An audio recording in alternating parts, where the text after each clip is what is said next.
Welcome everybody. Those of you who don't know me, I'm Jane Holmes, Associate Director of Grants at UFI, and with me is the lovely Dean from NCFE. We've been working with NCFE for a couple of years now in our partnership, working on innovation in assessment. So with no further ado, for this lightning talk, I'm going to hand over to you, Dean. Oh, thank you. So, hi everyone, I'm Dean, NCFE, as Jane says. For those who don't know NCFE, we're a vocational awarding body in the UK. We work with a lot of schools, training providers, and the space that we play is assessment. I'm going to start with an apology, just because I don't know who put me together with a lightning talk, and in case my accent hasn't gave it away so far, I am from Newcastle, and the faster I have to speak, the more and more Geordie I'm going to get.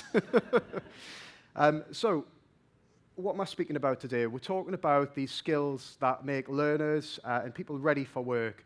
There's a number of different things that I could talk about with these skills. There's lots of papers out there, lots of consultations, and lots of work actually being done by government at the moment in terms of recognising these skills in a little bit more detail. You only have to have a look at the apprenticeship reforms that are currently taking place, the introduction of V-levels, and all the other reforms in terms of trying to recognise these skills. But I don't think we've quite nailed it right within the assessment system.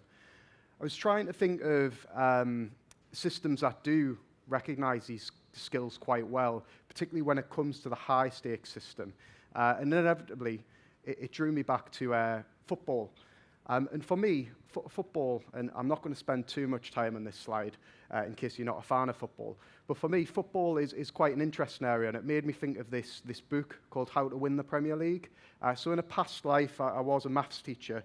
The book itself is all about the data revolution that's happened between the early 2000s and present day in football when it comes to data analysis. There's a lot of parallels and contrasts between our education system and the work that happens in football as well. Both in different regards are regarded as high stakes. In terms of education, we know the stakes are very high for learners in terms of their exit outcomes, what jobs they go into. In football, it may not seem that serious, it is just a game, but very much when we consider the amount of money spent or wasted in football, you know, it's quite pertinent to think about that. And it got me thinking about this book, How to Win the Premier League, which charts that rise at Liverpool, of how they use data to inform some of their decisions. 80% of finance in football is spent on player acquisitions and salaries, which is a massive amount of money when you consider, you know, transfer fees rise over £100 million. And it got me thinking about how they actually use that data to inform those player acquisitions and sales. And you'll see on the right of the screen there, and don't worry if you're not a football fan, you don't need to know. There's two players though. The guy at the bottom was Balotelli. He was all in the news articles. He did loads of crazy stuff, fireworks in his house, lots of interesting stories about him. And the guy at the top is a guy called Mo Salah. He's a fantastic player in the Premier League, you know, scored a record amount of goals and assists, had a very successful career at Liverpool. What I found really interesting in the How to Win the Premier League book was actually when they applied data to that and they looked at the two players from a data model actually were exactly the same. There was no difference in terms of how that data regarded those players' technical ability and how good they were as players. But there was evidently a difference when it came to character, things that they did off the pitch, how they approached their personal life, and that more holistic view of the player. And that led to some massive changes within that data revolution of not just using data as the sole decision maker. In actual fact, they now have a three-pronged approach to that, where data is used to really draw a really large shortlist to a very small number of individuals.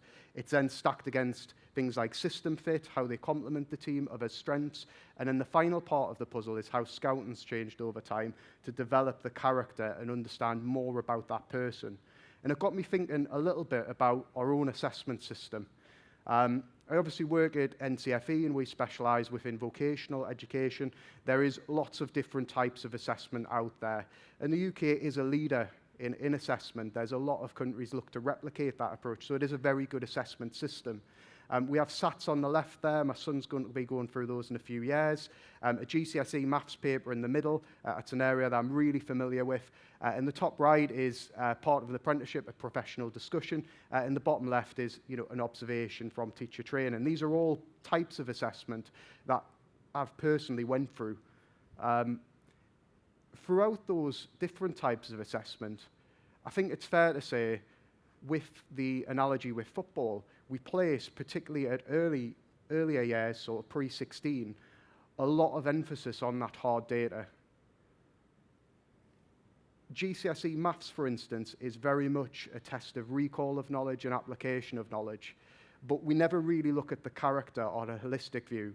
It does improve as we begin to get into post-16 education with things like professional discussions, observations, but often it feels as if that assessment is indirect. It's never a direct assessment of those skills that learners may have. It's often quite inconsistent as well in terms of how it's applied. We all have different views of what good communication looks like. And yes, there are very good frameworks out there, such as Skills Builder framework, if I can plug that one. Look at it if you haven't already, in terms of understanding those skills. But ultimately, they're still a skill that's very difficult to assess, and I can acknowledge that, but it's still a skill that we don't really tend to assess directly. And I think for me, that is really something that we need to look at within our assessment system. And I know I stand here as an AO, and assessment's very important to me, but it may not be to others in the room, or they may not see it in exactly the same sort of way as assessment system works. But often our assessment determines what's valuable.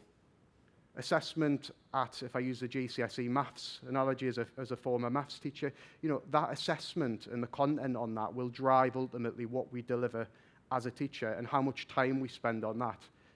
Ultimately, if we get to the end of year 11 and a learner is not on their target grade, you know, as was the case when I was teaching, you know, any wraparound activity the learner was doing, they would spend more time doing maths with the view of trying to improve those results. And that directly relates to learning. The more time we spend developing something, teaching something, obviously the more time we end up, and more successful results we should see with the learning. And ultimately that should lead to better outcomes for learners. It doesn't in the case of essential skills though, because we do have that gap. We don't assess those skills directly. Often when we do, it's in an artificial scenario.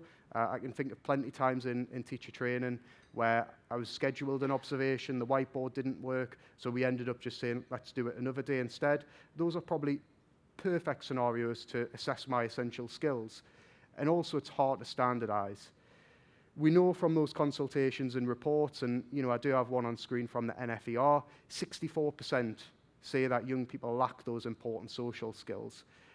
I don't doubt that those reports, those consultations will continue to rise. Labour markets are changing. We've heard talks this week around AI and how that's replacing some technical skills that we may see or replacing some skills that we might see in jobs. There's fewer opportunities for younger people and young learners. We see a rising issue with NEET learners, which the apprenticeship reforms are supposedly going to address. And we see people are likely to retrain multiple times in their careers. These are all things that are happening. And I think ultimately with that, we need a better way of assessing those skills. Something that we do in partnership with UFI and our other partners is we have an assessment innovation fund. This is something that NCFE UFI offer. And the idea of this is we're trying to identify and test new approaches to assessment. It's a very, very difficult world to innovate in, particularly in the UK regulated market. The idea of the Innovation Fund is it allows us to try and build that evidence base whilst protecting quality within our assessments, supporting providers and supporting learners safely as well with these new approaches. And ultimately NCFE itself as an awarding body wants to use that evidence to strengthen our qualifications, but we also want to encourage others to do that as well and think about how actually that assessment system could change. In terms of some of the more recent work that we've been doing, I will just give a quick shout out to Body Swaps. The guys are here in their demoing tonight, so if you do have time after this, I would go over and see what the guys do. We're working with Body Swaps in the context of apprenticeships at the moment, in terms of the apprenticeship standards for carpentry and joinery and light motor vehicle service technician. And the work that we're doing with Body Swaps there is really showcasing how formatively we can develop these skills And I think that's a key word, formatively, that we develop those skills. We have there on screen a pathway, very much if I use an analogy to maths again, you know, if I'm delivering fractions, for instance, I don't dive in with algebraic fractions. I would start with unit fractions, describing what a numerator denominator is. We'd then move on to mixed denominators, and we'd build from there. Very much it's the same case with these essential skills. We provide the adequate scaffolding around them and build as learners go on. But the project in this context is ultimately hoping to improve learner outcomes on their professional discussions and support those learners to have better professional discussions and have those better outcomes. They're doing this via a two-phased approach. If anyone's interested in running projects or is looking into their own work for this, I would advise go and speak to the guys. It's a really, really good approach in terms of their feasibility, finding out what works, what needs to change, and then building to a larger impact project. We're doing that with 200 and 800 learners there across multiple programs. The other project that we have on at the minute regarding essential skills is 60 Learn. These guys aren't here tonight, but more than happy to talk to anyone afterwards about them. They take on essential skills in a slightly different way, and they're looking at true employability simulations in fictional businesses. They're working with 10 to 15 minutes in length of a mixed media approach. They work with both FE and HE learners, so the product is agnostic in terms of the learners that they're working with, and they've also taken on that two-phased approach there as well. Ultimately for me, these projects and the work that we see outside actually in terms of the demos and what people are doing in the space, I think shows that actually the innovation exists there. And actually, I think the projects, even though they'll not like me saying it because we're still at very early stages, but I think they're highly likely to prove that actually we can confidently, formatively assess those skills and we can develop them with learners. I think the true challenge, and this is a challenge not just for NCFE, but for the sector as a whole, is that actually that adoption is the barrier, particularly when we talk about high-stakes summative assessment. We've had a number of reforms stretching back to when I first entered the profession, in GCSE maths, where we moved into high-stakes summative exams at the very, very end, and we moved away from things such as coursework in GCSEs. And we've done that in a lot of other areas as well, and those system constraints do remain. But I do believe it's a challenge to the sector, a challenge to us, that we need to try and find ways of changing that system to better reflect these skills. And I do think the approach that we have within the AIF will help strengthen that by building that evidence, by maintaining those standards, and ultimately it will help us support system adoption. I am conscious of time now a little bit, so I'll leave you with this. Going back to the analogy of sort of the data, we wouldn't build a team on stats alone, and we've seen that's unsuccessful, so why would we build a system on that? We need to do better with that. Please do grab us afterwards.